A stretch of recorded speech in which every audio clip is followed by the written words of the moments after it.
काँग्रेस पार्टीने कधी कार्यकर्त्याला सांभाळण्याचा प्रयत्न केला नाही। काँग्रेस पार्टीने कधी कोणत्याही नियोजनात्मक समाजाच्या शेवटच्या व्यक्तीचा कल्याणाचं काम करण्याचा विचार केला नाही।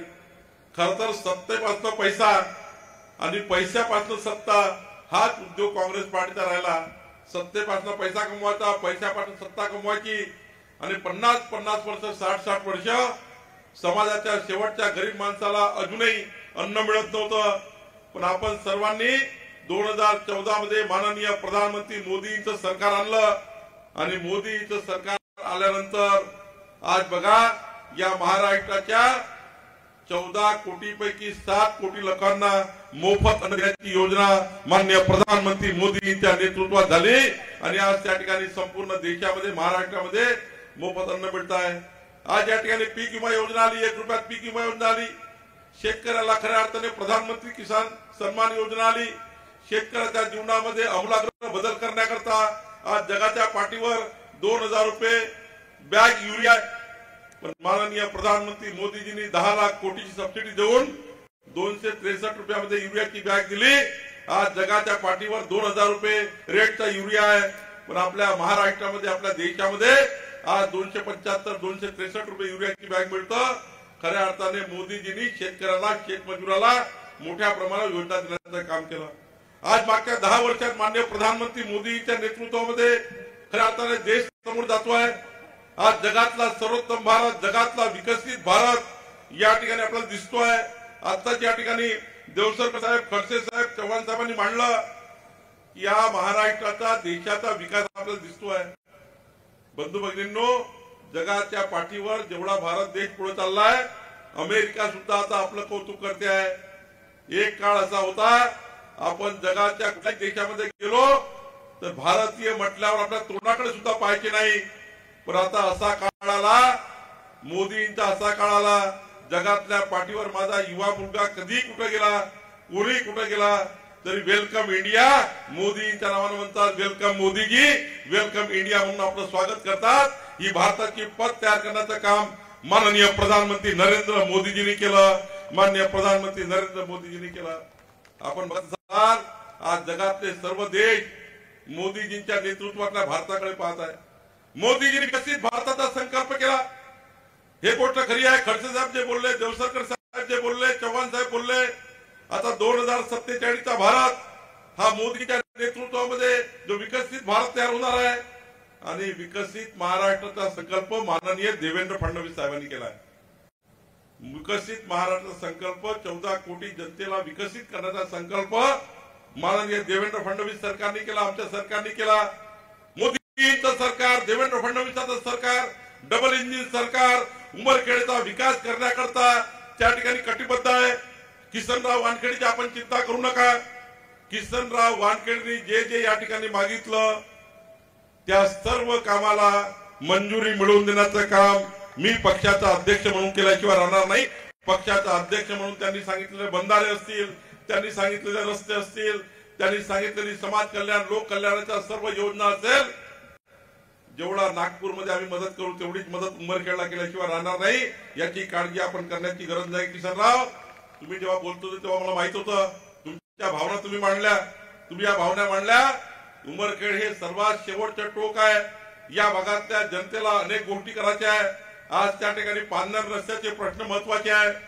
आज शेतकऱ्याच्या शेतातला पांढर रस्ता जर मजबूत नाही तर शेतकरी विकसित होऊ शकत नाही। विकसित महाराष्ट्राचा संकल्प करायचा असेल, शेतकऱ्याच्या शेतातले पांढर रस्ते करणे महत्वाचे आहे। शेतकऱ्याच्या शेतात जाणारे रस्ते झाल्याशिवाय विकसित महाराष्ट्र होऊ शकत नाही आणि म्हणून आम्ही निर्णय घेतलाय, आता शेतकऱ्याच्या शेताचे पांढर रस्त्याचे नंबर आम्ही टाकतोय आणि पुढच्या काळामध्ये पांढर रस्त्याकरता योजना आणून जसं VR केले, रस्ते केले, गावाचे रस्ते केले, आपण हायवे केले, केले, त्याप्रमाणे उद्याच्या काळामध्ये पुढच्या 5 वर्षामध्ये शेतकऱ्याच्या शेतातला पांढर रस्ता पक्का झाला पाहिजे, याची काळजी महाराष्ट्र सरकार घेणार आहे। बंधू भगिनींनो, अनेक वर्षापासून वर्ग 2च्या जमिनी आहे, वर्ग 2च्या जमिनी वर्ग 1 करणे, शेतकऱ्याच्या जमिनी वर्ग 1 करून देण्याची जबाबदारी सरकारने घेतली आहे। आणि आता तर आज बघा, माननीय अमित भाई शहाजी आज पुण्यामध्ये आहे, माननीय प्रधानमंत्री मोदीजींनी या महाराष्ट्राला 20 लाख घरं दिले आहेत। महाराष्ट्राच्या गरीब माणसाला 20 लाख घर दिले आहेत आणि ते 20 लाख घर आता 4:45 वाजता या महाराष्ट्राच्या प्रत्येक ग्रामपंचायत मध्ये वाटप होणार आहे। त्या ठिकाणी 20 लाख घर वाटपाचा कार्यक्रम आता 4:45 वाजता सर्व ग्रामपंचायत महाराष्ट्राच्या ग्रामपंचायत मध्ये होतो आहे। याकरता आपल्याला खऱ्या अर्थाने आपण सर्वांनी मदत केली आहे। मला अभिमान आहे, उत्तमरावांनी चांगलंच काम केलं, नामदेवरावांनी चांगलंच काम केलं, पण किसनराव वानखेडे अत्यंत सर्वसाधारण कार्यकर्ता आहे।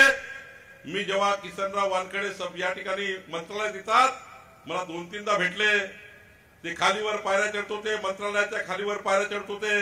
त्यांनी मला सांगितलं, भाऊ मी या मंत्रालयाच्या 7 मजले खालीवर पायऱ्या चढून माझ्या विधानसभेमध्ये सर्व कामं नेण्याकरता मी या ठिकाणी प्रचंड ताकदीने काम करणारा चांगला कार्यकर्ता आपण निवडून आणला। आज बघा, एक काळ असा होता ज्या ठिकाणी काँग्रेस पार्टीचं सरकार होते देशामध्ये, महाराष्ट्रामध्ये।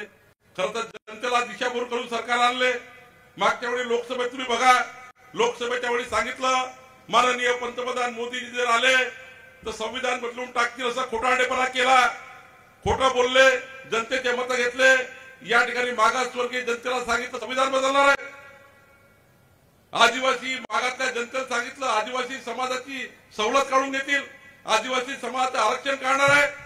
आणि आमच्या लाडक्या बहिणीला सांगितलं महिन्याचे 8,000 रुपये देऊ, खटाखट 8,000 रुपये देऊ। या काँग्रेस पार्टीने त्या आमच्या लाडक्या बहिणीशी खोटं बोलले। काँग्रेस पार्टीने लोकसभेमध्ये खोटं बोलून मत घेतले आणि आपले खासदार निवडून आणले। बंधू भगिनींनो, पण विधानसभेच्या निवडणुकीमध्ये आमच्या लाडक्या बहिणी आणि आमच्या सरकारी ठरवलंय आता काँग्रेस पार्टी खोटं बोलताय, पुन्हा खोटं बोलतील, खोटं बोलून तुमची दिशाभूल करतील। पण देवेंद्र फडणवीस सरकारने ठरवलंय की जोपर्यंत या महाराष्ट्रात भारतीय जनता पार्टीचं सरकार आहे तोपर्यंत आमच्या लाडक्या बहिणीची योजना बंद होणार नाही। उलट आमच्या लाडक्या बहिणीची 2100 रुपये आणि पुढच्या काळामध्ये वाढवण्याची योजना सुद्धा आम्ही करणार आहोत। बंधू भगिनींनो, देवेंद्र फडणवीस सरकार आमच्या सरकारने ठरवलंय पुढच्या काळामध्ये आमच्या या महाराष्ट्रातल्या 45 लाख शेतकऱ्यांना, महाराष्ट्रातल्या 45 लाख शेतकऱ्यांच्या शेतामध्ये वीज आहे आणि पुढच्या काळामध्ये पुढचे 5 वर्ष किसनराव वानखेडेला तुम्ही जे मत दिलं त्यावेळी आम्ही सांगितलं होतं 1 रुपया इलेक्ट्रिक बिल तुमचे 5 वर्ष आम्ही घेणार नाही। आम्ही शब्द दिलाय पुढचे 5 वर्ष शेतामध्ये वीज लागणार नाही, विजेमध्ये कुठलंही बिल तुम्हाला द्यावं लागणार नाही। पुढचे 5 वर्ष शेतातल्या पंपाचं बिल तुमचं शून्य झाल्याशिवाय राहणार नाही। 1 रुपया विजेचं बिल तुम्हाला भरण्याची गरज नाही, 1 रुपयाचं विजेचं बिल तुम्हाला भरण्याची गरज नाही। पुढचे 5 वर्ष तुम्ही या ठिकाणी मोफत वीज महाराष्ट्र सरकार शेती पंपाला देणार आहे। तुमच्या शेतकऱ्याचे पंप हे मोफत विजेवर चालणार आहे, कारण तुम्ही किसनराव वानखेडेच्या कमळ चिन्हावर मतदान केलं आहे। बंधू भगिनींनो, आम्ही तुम्हाला वचननामा दिलाय, संकल्पनामा दिलाय। विधानसभेच्या निवडणुकीमध्ये किसनराव वानखेडेला मत घेताना आम्ही तुम्हाला वचन दिलाय आणि पुढचे 5 वर्ष आम्ही तुमचं वचनपूर्ती केल्याशिवाय राहणार नाही। आज त्या ठिकाणी नितीन बुचडाच्या या नेतृत्वामध्ये, माननीय आमच्या नामदेव ससानेच्या नेतृत्वामध्ये, उत्तम इंगळेच्या नेतृत्वामध्ये, आमच्या संजय कुटेजींच्या नेतृत्वामध्ये या ठिकाणी या पश्चिम विदर्भामध्ये जो विकास करण्याचा आम्ही प्रयत्न केला आहे।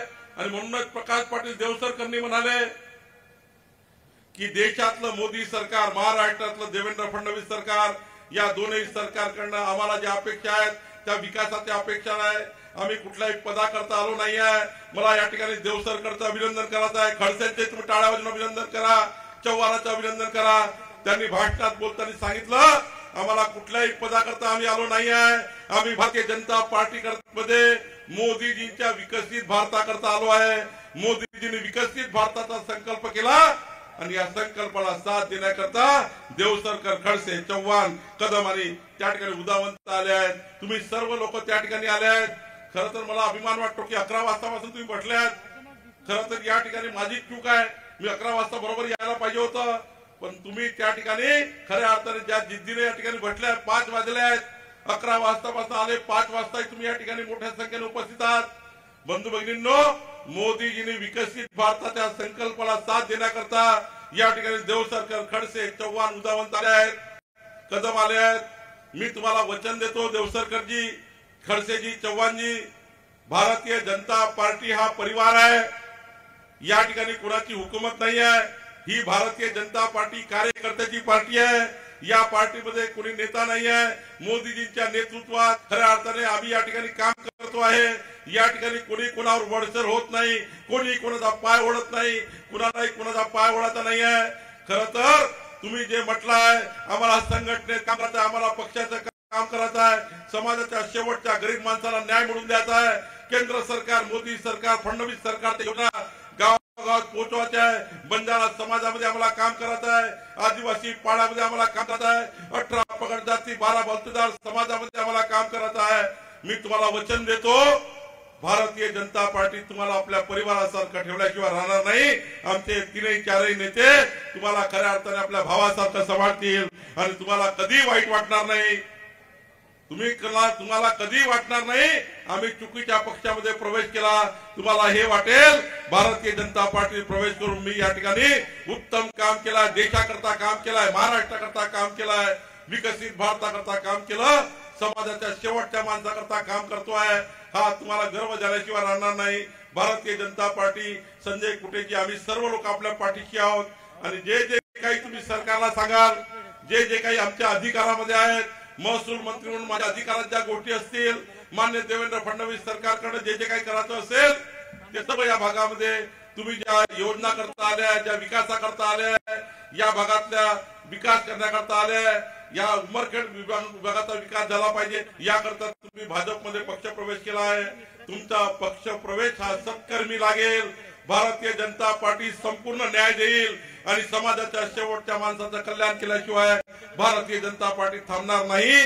ज्यांनी 1000 मेंबरशिप केली त्या सर्वांचं मी अभिनंदन करतो. सर्व लोकांनी आज भारतीय जनता पार्टीचा हा जगन्नाथाचा रथ पुढे घेऊन चाललाय आणि मला आज अभिमान आहे, नितीन मुत्राजी, मला अभिमान आहे आज भारतीय जनता पार्टीचे 1,25,00,000 मेंबरशिप पूर्ण झाली आहे. 1,25,00,000 मेंबर प्राथमिक सदस्य भाजपाचे पूर्ण झाले आहे आणि पुढच्या काळामध्ये 3 लाख ऍक्टिव्ह मेंबर आपण करतोय. प्रत्येक बूथवर 3 लोकांना आम्ही सक्रिय सदस्यता देतोय आणि हे 3 लाख पदाधिकारी उद्या मोदी सरकार आणि देवेंद्र फडणवीस सरकार या सरकारच्या योजना घेऊन घरोघरी जाणार आहे. आम्ही गरीब माणसाचा कल्याण करण्याकरता आलो आहे, मध्यम वर्गीयाचं कल्याण करण्याकरता आलो आहे. महाराष्ट्राचं देवेंद्र फडणवीस सरकार जे वचन तुम्हाला दिले ते पूर्ण करणार आहे. काही काळजी करायची गरज नाही. आणि म्हणून आज मला अभिमान आहे की भारतीय जनता पार्टीची मेंबरशिप देशातला सर्वात मोठा पक्ष भाजप आहे आणि महाराष्ट्रात सुद्धा 1,25,00,000 मेंबर असलेली भारतीय जनता पार्टी सर्वात मोठी पार्टी आज खऱ्या अर्थाने या महाराष्ट्रामध्ये झाली आहे. आणि तुमच्या सर्वांच्या पक्ष प्रवेशामुळे तर उमरखेड आणि यवतमाळमध्ये भाजप अजून मजबूत झाली आहे.